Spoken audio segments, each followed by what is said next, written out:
Okay, here's how you can access SolidWorks using the Amazon Web Service. If you click to this link here on your Schoology page, it'll take you to the text directions.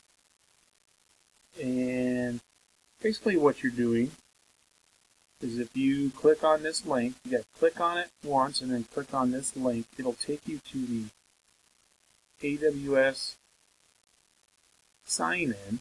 So use your BBSD credentials here, username, password.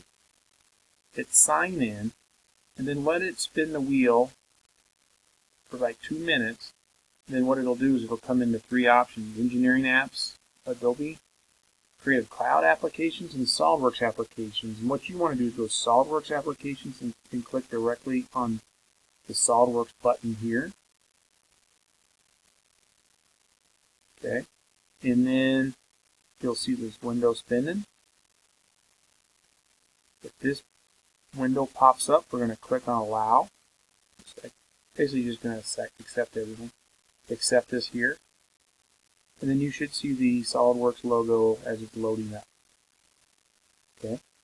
So if I come back up here and I click this website, then I type in my password, then I click on SolidWorks application.